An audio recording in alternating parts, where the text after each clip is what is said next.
Kabanata 1776. Sa wakas naintindihan ni Cynthia kung bakit pinagsasampal siya ni Seth. Inihaw niya ang kanyang mga ngipin at sumagot, "Hindi ko gagawin ang alinman sa mga bagay na iyon. Ang aksidenteng ito ay walang kinalaman sa akin." Sampal. Sinampal muli ni Seth ang mukha ni Cynthia. "Ginawa mo ito kapag sinabi kong ginawa mo ito. Hindi ka man kilalang artista. Gaano ka katapang nakikipag-usap sa akin tungkol sa lowika?" Malamig na tumawa si Seth. Isa siya sa mga pinakamalaking tycoon ng Mordor, na may daan-daang milyong dolyar na halaga ng mga ari-arian. Siya ay nasa mabuting termino pati na rin sa pamilyang Hawk. Kung gusto niya, makatulog lang siya sa sinumang aktres sa industriya ng libangan. Gayunpaman, ang isang supporting character lamang ay nang-ahas na sumalungat sa kanya. "Fine. Dahil ayaw mong umamin, paaaminin kita."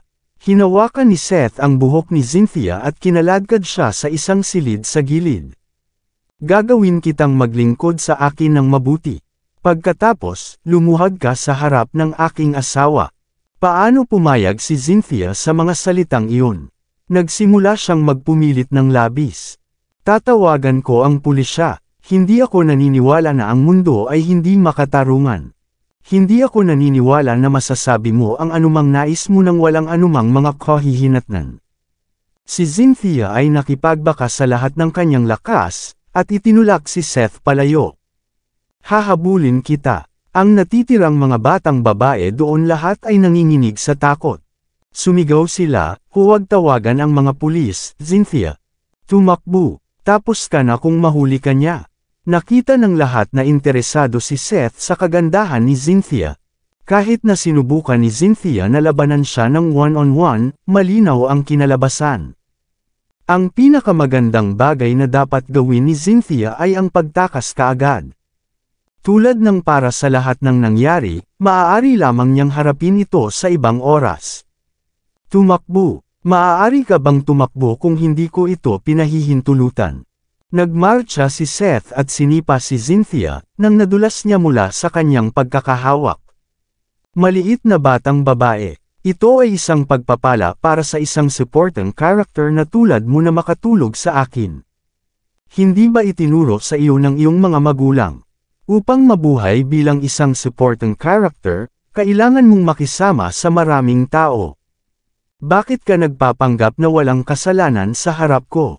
Dahil ayaw mong pumasok sa silid ng kusang loob, dadalhin kita dito mismo. Inunat ni Seth ang kanyang kamay, handa nang mapunit ang damit ni Cynthia. Bang! Mas gugustuhin pa ni Cynthia na mamatay kaysa hayaan siyang hawakan siya ni Seth. Hinampos niya ang ulo laban sa sahig, at agad na nahimatay. Nang makarating si Harvey sa Hangdian World Studios matapos na sumakay sa van na pansamantalang inayos ni Aidan, si Cynthia ay ipinadala na sa klinik. Ang pagbagsak ni Cynthia sa kanyang ulo laban sa sahig ay nakita ng mga tao kung gaano siya katatag. Nakatakot ito kay Seth, na ayaw magdulot ng anumang mga nakamamatay na insidente at gumuhit ng masamang kapalaran sa kanyang sarili.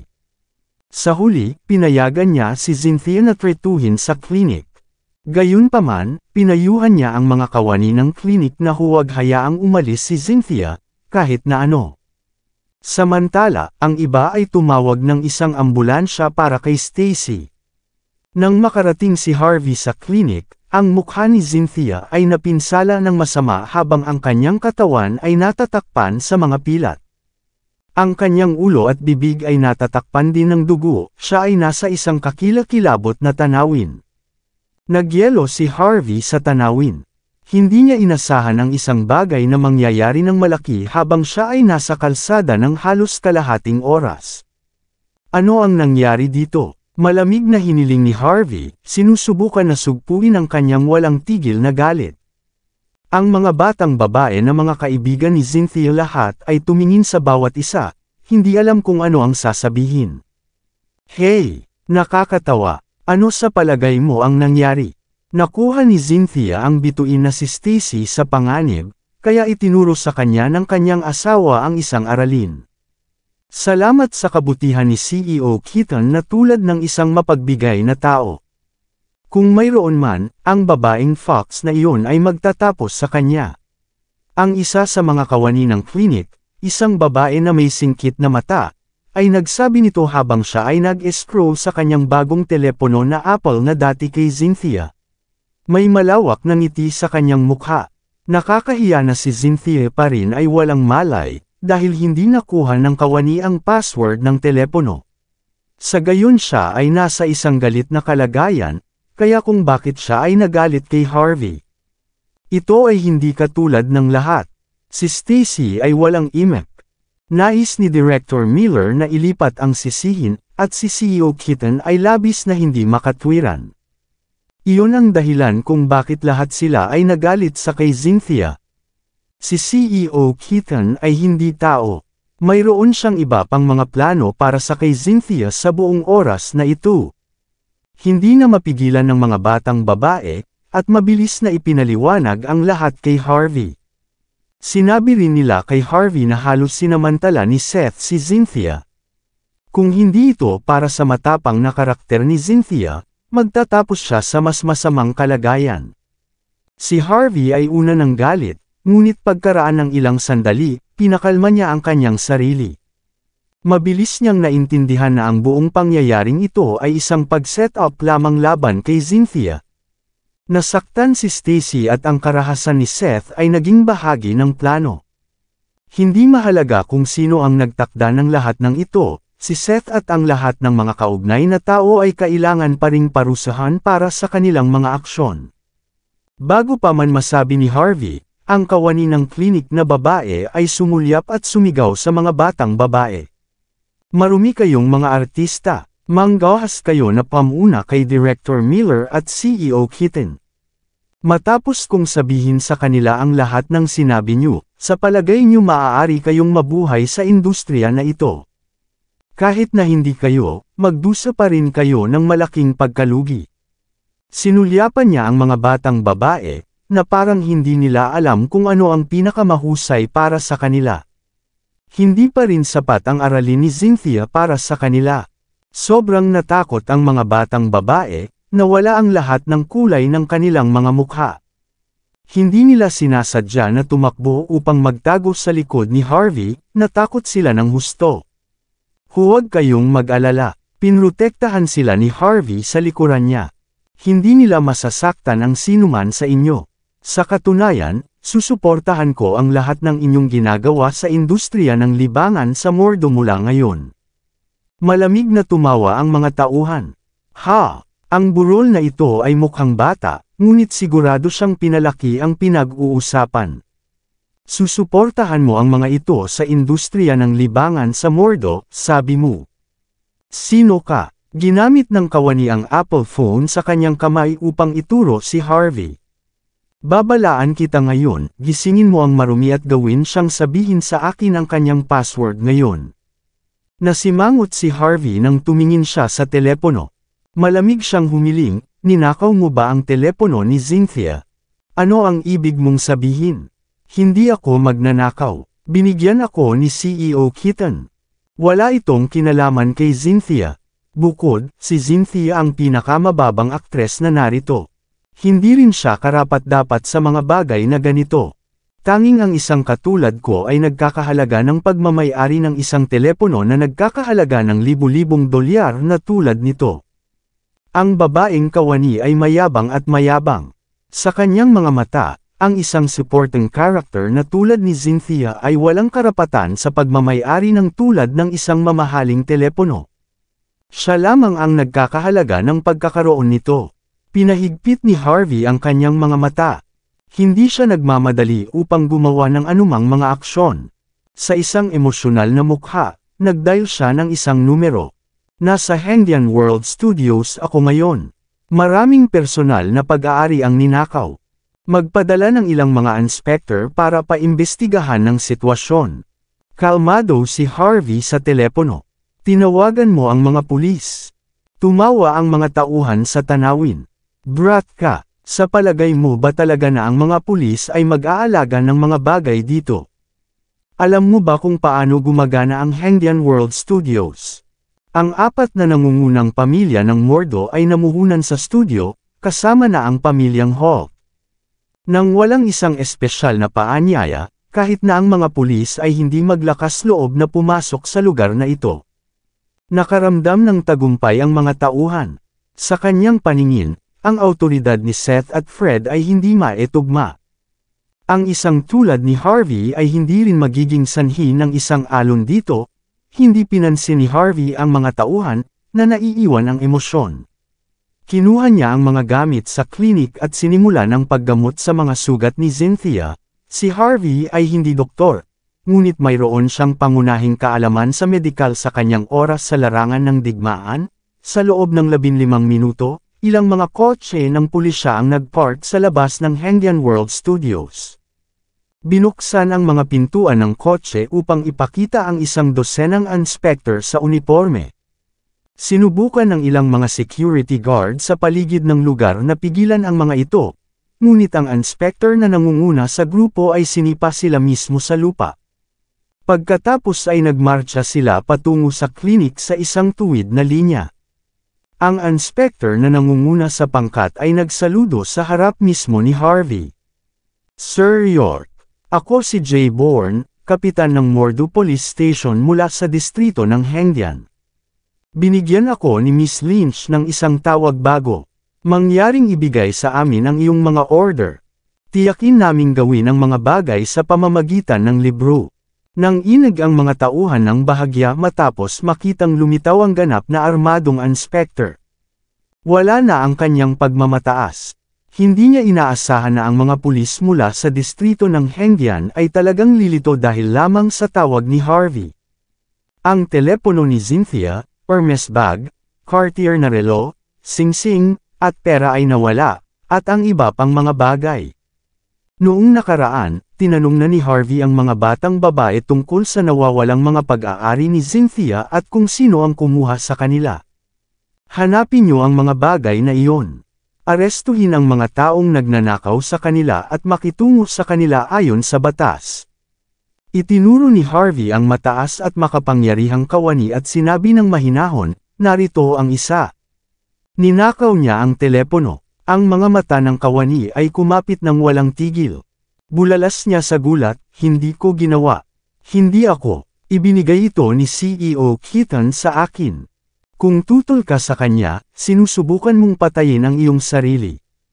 Si Jay ay binigyan ng listahan ng mga ninakaw na gamit. Hinawakan niya ang kanyang kamay at sinampal ang mga tauhan ng klinik, pinadapa siya sa lupa.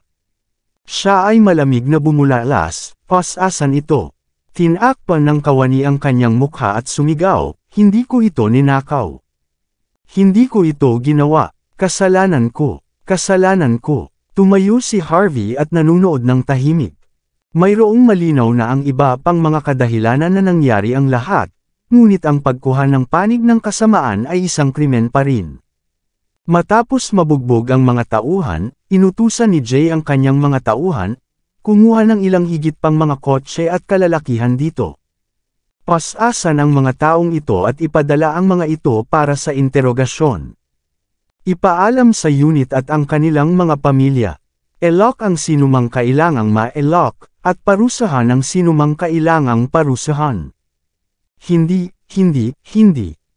mo ito magagawa. Natakot ang mga kawani.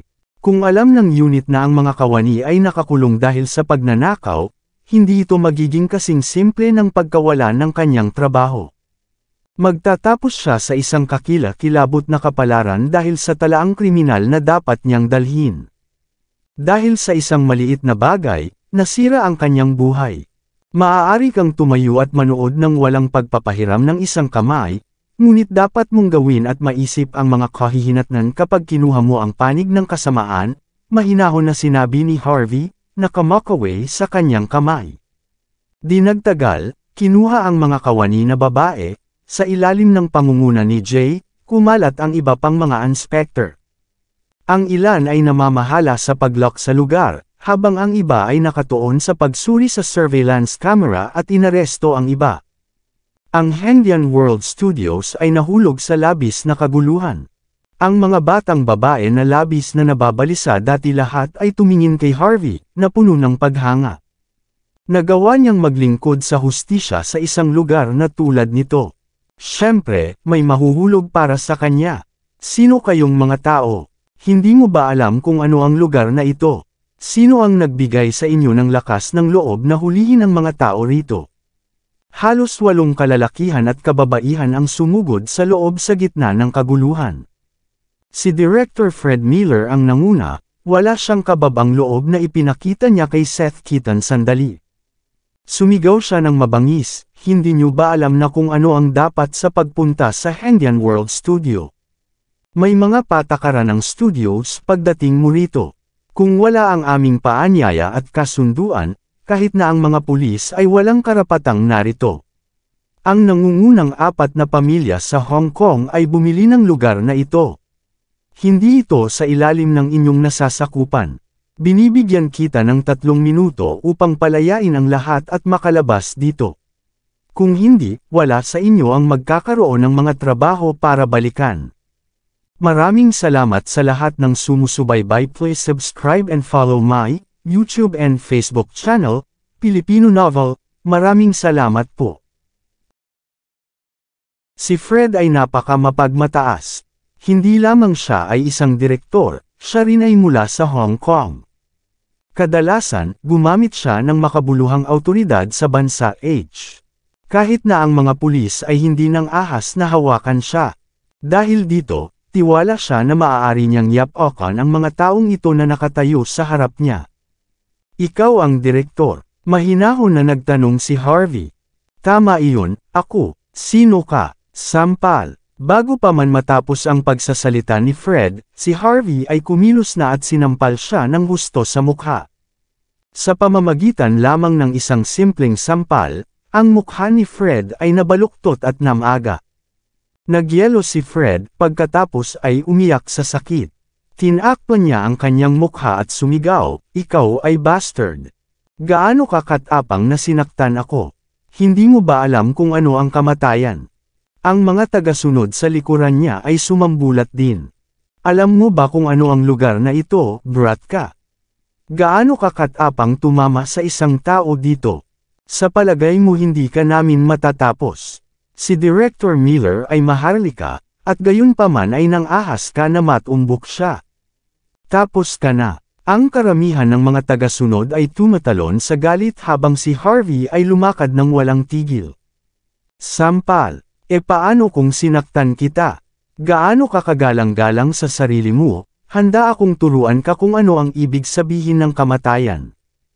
Teka, kung gayon, turuan ako. Sampal. Ang isang direktor lamang ay naglakas loob na pigilan ang pulisya sa paggawa ng kanilang trabaho. Sino ka ba talaga sa akala mo? Sampal, hindi mo rin ako bibigyan ng patas na pahayag sa nangyari kay Cynthia, at gayon pa man ay ipinakita mo ang iyong autoridad sa harap ko.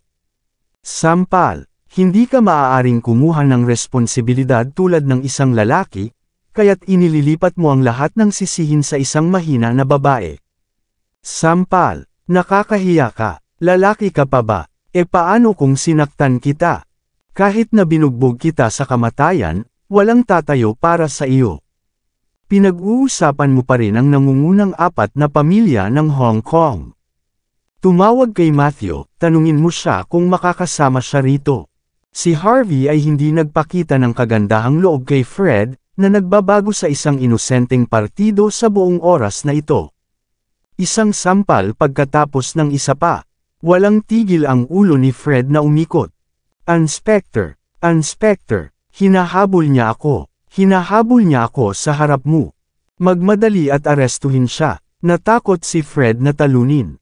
Hindi niya inaasahan na sasaktan siya ni Harvey nang walang pakialam. Inspector Bourne, arestuhin mo na siya. Ngunit si Jay Bourne ay walang malasakit. Director Miller, tama. Ikaw ang nagsabi sa akin na wala akong autoridad na hulihin ang mga tao sa Hendian World Studios. Pagkatapos ng lahat, ito ang teritoryo ng 4 na nangungunang pamilya mula sa Hong Kong. Huwag subukan na mawala ako sa aking trabaho. Ikaw, hindi mahuli ni Fred ang kanyang hininga. Siya ay itinuro ang isang nanginginig na daliri kay Jay, hindi makapagsalita. Kinuha ni Harvey ang isang papel sa tisyo at sinimulan na panasan ang kanyang kamay. Pagkatapos ay sinabi niya ng mahinahon, "Alright, sapat na walang kaparirikan. Hilingin ko sa iyo ang isang bagay, paano mo ipapaliwanag sa akin ang sitwasyon ni Cynthia?" "Ipaliwanag," sumigaw si Fred, tinakpan ang kanyang nasugatan na bibig. "Bakit dapat ako magpaliwanag? Ang batang babae na iyon ay nasa panganib si Stacy, na ang dahilan kung bakit siya tinamaan ni CEO Keaton. Wala itong kinalaman sa akin. Babalaan kita ngayon. Huwag kumilos dito dahil lang sa pagkakaroon ka ng ilang mga koneksyon sa pulisya. Mayroon din akong suporta. Paniwalaan mo ba ito kung sasabihin kong lahat kayo ay magdurusa sa isang tawag na ito?" Matapos masampal ng labis sa publiko, si Fred ay nagalit ng walang katapusan. Siya ay lubos na kilalang direktor sa Mordo. Siyempre, ang kanyang dignidad ay pinakamahalaga. Ganoon ba? Nakatagpo si Harvey ng isang upuan at umupo kasama ang kanyang mga paa na tumawid. Nang magsalita siya, kasama ito sa kanyang karaniwang kalmadong tono. "Bibigyan kita ng kalahating oras upang tumawag sa kanila. Kung makakakuha ka ng isang tao upang sugpuin ako, luluhod ako sa iyo. Ngunit kung hindi mo magagawa, maging handa kang mamatay." Kabanata 1780. Nagyelo si Fred. Hinawakan niya ang kanyang mga ngipin at mabilis na tumawag. Matapos ang 10 minuto o higit pa, ang tunog ng mataas na takong na nakakabit mula sa pasukan ay maaaring marinig. Ang isang magandang babae na may kaakit-akit na katawan at katangi tanging pampaganda ay pumasok, na sinamahan ng kanyang mga bodyguard. Pumasok ang babae kasama ang kanyang mataas na takong, malamig at mayabang. "Fred, narinig ko na mayroong isang walang kabuluhang tao na nagdudulot ng problema sa Hendian World Studios. Panigurado, magkakaroon ka ng iyong katarungan. Hiniling sa akin ng batang Master Flynn na mamag-aitan sa kapakanan. Gusto kong makita kung sino sa Mordo ang may mga guts na lumaban-laban kay young Master Flynn." Ang kaakit-akit na babae ay walang iba kundi ang Black Widow, si Faye Goddard mismo. Hindi inaasahan na magpapakita siya sa Mordo matapos na masipa sa labas ng Buckwood, at para sa kanya ay nagtatrabaho pa rin para kay Matthew, ang taong nangunguna sa 4 na Masters ng Hong Kong. Tinawid niya ang kanyang mga braso at hindi naglalakad patungo sa gitna ng silid. Ang kanyang tingin ay nakarating sa kay Harvey. Naupo si Harvey sa isang madilim na lugar, kaya hindi malinaw na tumingin si Faye sa kanyang mukha. Siya ay mapagmataas at mapagmataas, na puno ng katwiran sa sarili. "Sino ang eksaktong nagdudulot ng problema dito, Fred? Dapat itong maging isang medyo mayabang na tao. Hindi mo ba sinabi sa kanya na ang teritoryo na ito ay kabilang sa nangungunang 4 na pamilya ng Hong Kong?" Inilipat ni Faye ang kanyang tingin kay Jay at mahinahong sinabi, "Kapitan Bourne mula sa Mordo Police Station, tama. Kahit na ikaw ay isang kamag-anak ng pamilyang Lynch, ikaw ay isang malayong kamag-anak lamang sa kanila. Si Benjamin Lynch mismo ay maaaring hindi mo rin kilala. Babalaan kita ngayon. Gag-apang ka rito ngayon kung hindi mo ako bibigyan ng magandang paliwanag sa iyong mga aksyon." Pumalakpak si Faye sa kanyang mga kamay habang nagsasalita siya. Halos 80 mga bodyguard na dinala niya mula sa Hong Kong ay lumakad sa isang solong linya, na malamig na sumulyap sa mga inspector. Ang Hong Kong ay may isang espesyal na posisyon, dahil sa mga makasaysayang kadahilanan, ang mga tao mula sa Hong Kong ay isang liga na higit sa karamihan ng mga mamamayan ng bansa H. Tulad nito, ang mga bodyguard na ito ay walang prinsipyo at walang moral. Sila ay tunay na naniniwala na ang mga inspector na ito ay hindi makakagawa ng anumang bagay laban sa kanila. Sa sandaling ito, tila mabangis si Faye. Ngayon sa pag-back up sa kanya ni Faye, binaril ni Fred si Harvey ng isang malamig na sulyap. "May tinawag na ako dito, brat. Pupunta ka ba sa iyong sarili? O gusto mo kaming pilitin kang lumuhod?" Kalmadong tumingin si Harvey kay Faye, pagkatapos ay tumayo ng matatag. Nang siya ay lumakad patungo sa ilaw, pagkatapos ay sinabi niya ng mahinahon, pagkatapos lumuhod.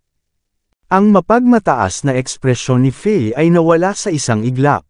Nakakita ng lalaki sa harap niya, napuno siya ng kawalan ng paniniwala. Ang kanyang katawan ay nagyelo at ang kanyang isip ay nablangko. Nawala siya, hindi sigurado kung paano kumilos sa sitwasyon sa kamay. Gayunman, hindi napansin ni Fred ang kanyang pagbabago sa pag-uugali. Tumalon siya ng labis sa galit, namumula ng buong pagmamalaki, kahit na matalino ka, brat. Magmadali at lumuhod, pagkatapos ay humingi ng tawad kay Princess Goddard. Hindi ko ba sinabi sa iyo? Sa lugar na ito, ako ang batas. Malakas ka. Bumalik si Faye sa kanyang katinuan sa sandaling ito.